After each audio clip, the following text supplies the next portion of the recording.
उद्या कॉक्रोच जनता पार्टीचं आंदोलन आहे, पण त्या अगोदरच कोर्टामध्ये एक विचित्र घटना घडली आणि ही घटना कॉक्रोच जनता पार्टीच्या संदर्भामध्ये होती. त्यामुळे आता मोठा प्रश्न निर्माण झालाय. उद्या कॉक्रोच जनता पार्टीचं दिल्लीमध्ये जंतर मंतरवरती आंदोलन होणार की नाही. पण दुसरीकडे अभिजित दिपके सांगतोय दिल्लीमध्ये आंदोलन होणार. एवढंच काय, गोदी मीडियाने कॉक्रोच जनता पार्टीला पूर्णपणे बदनाम केलंय. आत्ताच 2 दिवसा अगोदर कॉक्रोच पार्टीच्या 3 सदस्यांनी पत्रकार परिषद घेतली. ज्या 3 जणांनी पत्रकार परिषद घेतली, गोदी मीडियाने त्या 3 जणांचा इतिहासच बाहेर काढला. नेमकं काय घडलंय, काय माहिती मिळाली, कोर्टामध्ये नेमकं काय घडलंय, उद्या आंदोलन होणार की नाही, चला सविस्तर आपण या व्हिडिओच्या माध्यमातून जाणून घेऊ. चॅनलवरती नवीन असाल तर सबस्क्राईब करायला विसरू नका. उद्या 6 जून आहे आणि त्याच दिवशी कॉक्रोच जनता पार्टीचं मोठं आंदोलन होणार आहे. त्यामुळे दिल्लीमधील राजकीय आणि सामाजिक वातावरण अगोदरच तापलेलं आहे. त्यासाठी 3 दिवसा अगोदर कॉक्रोच जनता पार्टीच्या 3 मुलांनी म्हणजे 3 प्रवक्त्यांनी एक पत्रकार परिषद घेतली. त्या पत्रकार परिषदमध्ये सर्व काही मुद्दे सांगितले. हे आंदोलन कशासाठी होणार आहे, याच्या पाठीमागचा मोटिव्ह काय.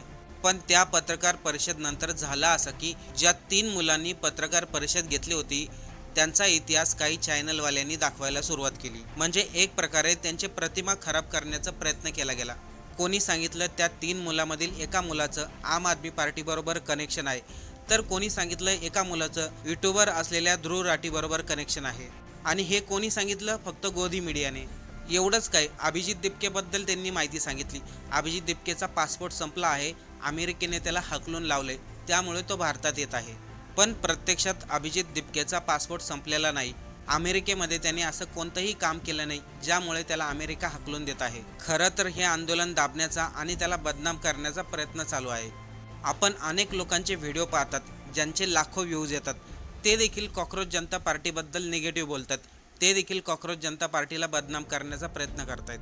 पण आता कॉक्रोच जनता पार्टी पहिल्यासारखी राहिली नाही, कारण की यामध्ये काही मोठ्या व्यक्तींचा समावेश झाला आहे.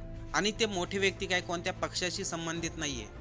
त्यामध्ये पहिलं नाव आहे सामाजिक कार्यकर्ता आणि शिक्षण तज्ज्ञ असलेले सोमन वांगचुक आणि साऊथच्या चित्रपटामध्ये काम करणारे अभिनेता प्रकाश राज हे देखील कॉक्रोच जनता पार्टीच्या आंदोलनामध्ये सहभागी होणार आहेत. पण आता अभिजित दिपकेने अचानक प्लॅन बदलला आहे. अभिजित दिपकेने आज सकाळीच इंस्टाग्राम एक्सवरती व्हिडिओ अपलोड केला. त्यामध्ये अभिजित दिपकेने सांगितलंय कॉक्रोच पार्टीचं आंदोलन चिघळण्याचा प्रयत्न केला जाऊ शकतो. त्यामुळे कोणत्याही कार्यकर्त्यांनी किंवा कोणत्याही सदस्यांनी विमानतळावरती गर्दी करू नये. शासनाला अशी कोणतीही संधी देऊ नये जेणेकरून उद्याचं होणारं आंदोलन बदनाम होईल. त्या आंदोलनामध्ये जाणून बुजून अशी माणसं पेरली जातील ज्यामुळे मोठा वाद निर्माण होऊ शकतो. त्यामुळे कोणीही एअरपोर्टला येऊ नका.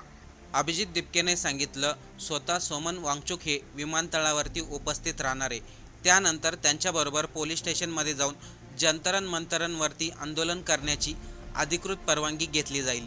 एक गोष्ट तर मात्र खरी आहे, सोमन वांगचुक जर या आंदोलनामध्ये सहभागी झाले तर पोलिसांना काहीही करून परवानगी द्यावीच लागेल. याशिवाय दुसरी गोष्ट म्हणजे हजारो कॉक्रोच सदस्य त्या ठिकाणी जमा होतील. पण या सर्वांमध्ये एक विषय जास्त चर्चेत राहिला. जेव्हा कॉक्रोच पार्टीच्या प्रवक्त्यांनी पत्रकार परिषद घेतली तेव्हा पत्रकारांनी त्यांना प्रश्न विचारले, तो म्हणजे आंदोलनासाठी येणारा खर्च. अनेक दिवसापासून सोशल मीडियावरती प्रश्न विचारला जात होता की कॉक्रोच पार्टीकडे एवढ्या मोठ्या प्रमाणामध्ये कार्यक्रम करण्यासाठी पैसा कुठून येतोय. याच दरम्यान कॉक्रोच पार्टीच्या प्रवक्ता सौरव दास यांनी उत्तर दिलं. सौरव दासचं म्हणणं होतं जितक्या प्रमाणामध्ये आंदोलनाचा खर्च दाखवला तितका खर्च कधीच होत नसतो. इव्हन त्यांच्या पाठीमागे जे कॉक्रोच जनता पार्टीचा पोस्टर लावलंय ते देखील 200 रुपयाचा आहे. राहिला प्रश्न बाकीच्या खर्चाचा, बरेचसे कॉक्रोच सदस्य स्वतःहून खर्च करण्यासाठी इच्छुक आहेत. पुढे सौरव दास म्हणाला दिल्लीमध्ये जंतर मंतरवरती आंदोलन होणार आहे, त्यासाठी फारसा काही खर्च लागत नाही. रिक्षाने यायचं असेल तर 100 रुपये द्यावा लागतील. इतिहास साक्ष आहे, जेव्हा एखादी चळवळ योग्य दिशेने जात असते तेव्हा त्या चळवळीच्या विरोधामध्ये काहीतरी कट कारस्थान रचलं जातं.